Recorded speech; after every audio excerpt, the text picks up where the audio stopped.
नमस्कार, स्वागत है आप सभी का। एम्स गोरखपुर में एक नई भर्ती का नोटिफिकेशन निकला है। टोटल 142 पोस्ट है और इसमें आप देखेंगे तो tutor, clinical instructor, staff nurse grade 1, medical social worker, इसी तरह से अटेंडेंट के कई सारे पोस्ट इसमें हैं।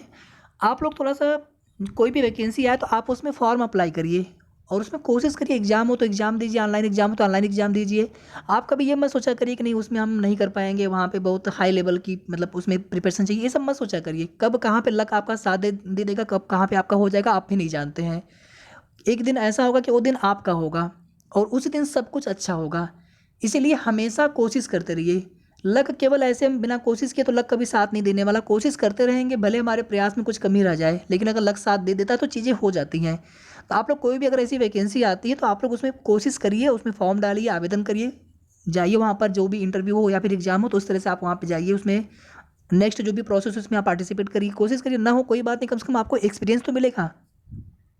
एक बार यहाँ पर देखेंगे पूरा नोटिफिकेशन, और ये नोटिफिकेशन की पीडीएफ हमारे टेलीग्राम चैनल पे भी हमने शेयर अभी कर देंगे, तो आप वहाँ से इसको नोटिफिकेशन को आप डाउनलोड कर सकते हैं। और अगर आपने अभी तक चैनल को सब्सक्राइब ना किया हो तो ज़रूर सब्सक्राइब कर लीजिएगा। हमारी पूरी कोशिश होती है आप सभी को सही और ऑथेंटिक जानकारी समय समय पर देते रहें, क्लासेज भी देते रहते हैं।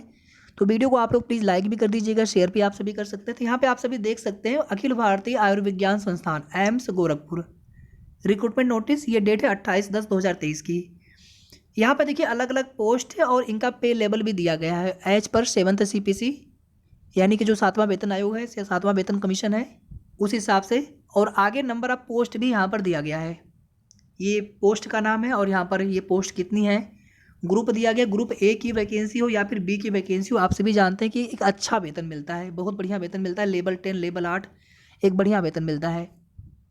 और यहाँ पे आप आगे देख ही सकते हैं कि स्टार्टिंग सैलरी जो है बेसिक 56,100। अब आप समझ सकते हैं कि टोटल सब कुछ जोड़ करके कितना मिलेगा, लगभग मतलब 80-90 हज़ार रुपये। ठीक है, तो आगे आप देख लीजिएगा, मैं पूरा विस्तार से यहाँ पे नहीं बता रहा हूँ आपको, कुछ चीज़ें यहाँ पर हम लोग ध्यान से देख लेते हैं कितनी वैकेंसी किस चीज़ में है। और एक आप देखेंगे हॉस्पिटल अटेंडेंट, संभवतः सबसे कम सैलरी इसी में रहेगी। 40 वैकेंसी इसकी है, बाकी किसी में 2, किसी में 1, किसी में 8, इस तरह से वैकेंसी है।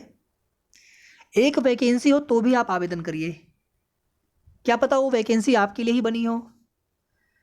फिर आप देखेंगे यहाँ पर क्वालिफिकेशन भी दिया गया है, जैसे यहाँ पर देखेंगे ट्यूटर के लिए BSc नर्सिंग या registered nurse midwife with sister tutors diploma, ये भी होना चाहिए साथ में, यानी इसके साथ में ये भी होना चाहिए।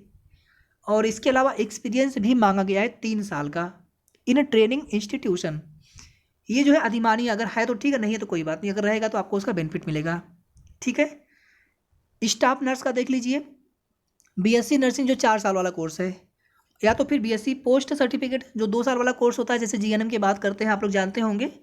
और इसके अलावा फिर से वही चीज़ें हैं कि इंडियन नर्सिंग काउंसिल या फिर स्टेट नर्सिंग काउंसिल में रजिस्टर्ड आपको होना चाहिए स्टाफ नर्स के लिए। जबकि इसमें आप देखेंगे तो डिप्लोमा वाला जो रहता है उसमें midwife with sister tutors diploma, उसमें आपका रजिस्टर्ड होना चाहिए, या नर्स वाले में।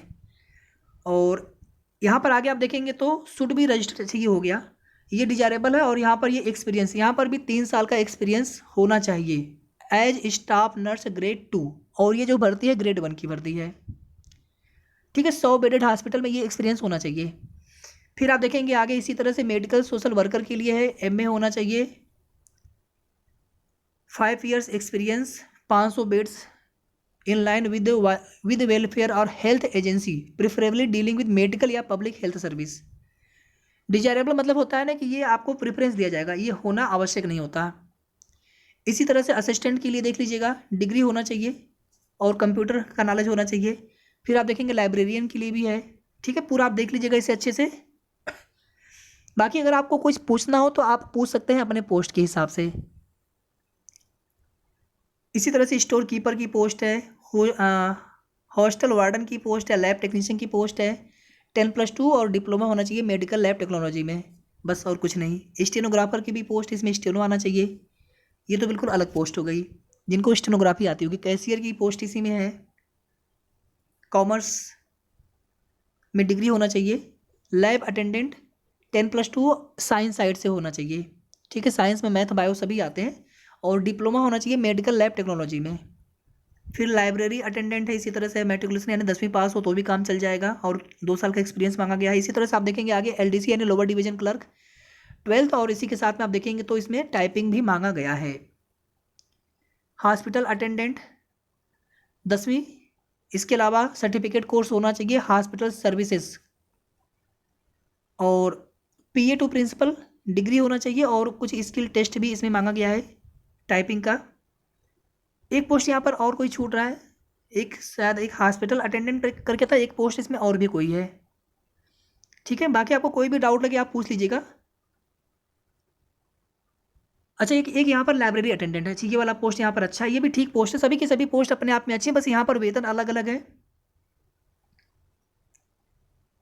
ठीक है, फिर आगे एडमिट कार्ड किस तरह से आएगा, और आप देखेंगे जो कॉल लेटर आएगा उसके बाद फिर आगे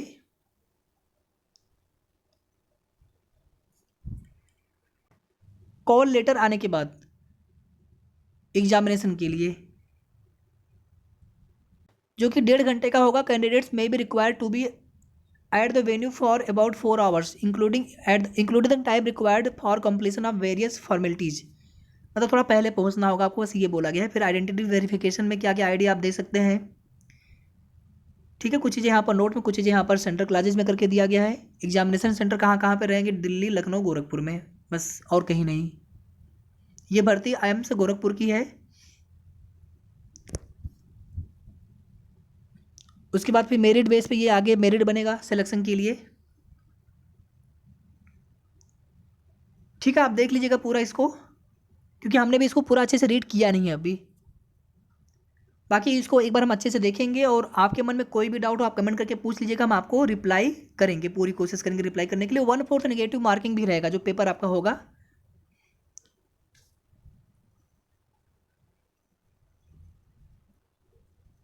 ठीक है, बाकी यहाँ पर देखेंगे तो 28 अक्टूबर से 21 नवंबर के बीच में आप फॉर्म आवेदन कर सकते हैं। ये सबसे इंपॉर्टेंट चीज़, फोटो, सिग्नेचर, ये सब आपको अपलोड करना होगा। लेफ्ट थंब इम्प्रेशन भी आपको अपलोड करना होगा। एक डिक्लेरेशन भी यहाँ पर आपको लगाना होगा, और ईमेल आईडी, मोबाइल नंबर जो भी आप देंगे वो आपका रहना चाहिए आगे भी। ठीक है, IIMS गोरखपुर की जो ऑफिशियल साइट होगी आप वहीं पर जाके आवेदन कर पाएंगे। और फीस काफ़ी ज़्यादा है, 1770 रुपये सबके लिए, 1500 रुपये प्लस GST मिला करके है। और SC ST EWS के लिए 1200 रुपये, 1416 रुपये इंक्लूडिंग GST। तो EWS के लिए भी फीस थोड़ा सा कम रखा गया है बाकी लोगों से, SC ST के साथ में। और PH के लिए कोई फीस नहीं है। ठीक है, सब कुछ आपको ऑनलाइन ही करना है।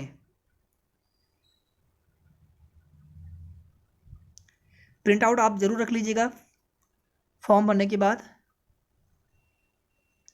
फिर किस फॉर्मेट में फॉर्म आपका फ़ोटो होना चाहिए, JPG फॉर्मेट में होना चाहिए, वो सब चीज़ें हर फॉर्म में वही रहता है। एक्सपीरियंस सर्टिफिकेट की बात भी यहाँ पर की गई है, क्योंकि मांगा गया है किसी किसी में ना 50 बेडेड में या फिर 100 बेडेड हॉस्पिटल में, तो वो होना चाहिए। जो इसेंशियल है, जो डिजायरेबल है वो नहीं रहेगा तो भी काम चल जाएगा।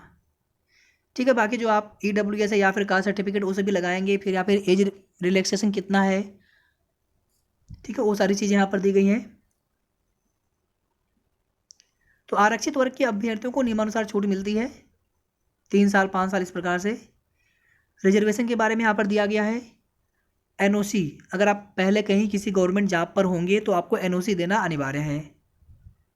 कुछ यहाँ पर अदर इन्फॉर्मेशन दी गई है। ठीक है, तो ये पूरी नोटिफिकेशन पूरा हो गया। मैं इसको टेलीग्राम चैनल पे अभी शेयर कर दूंगा, आप वहाँ से जा करके इसकी PDF डाउनलोड कर सकते हैं। और टेलीग्राम चैनल का लिंक वीडियो के डिस्क्रिप्शन बॉक्स में हमेशा दिया रहता है। तो वीडियो को आप लोग प्लीज़ लाइक शेयर कर दीजिएगा, और अगर आपने चैनल को सब्सक्राइब ना किया हो तो ज़रूर कर लीजिएगा। और आपके मन में कोई भी सवाल हो आप प्लीज़ कमेंट। धन्यवाद।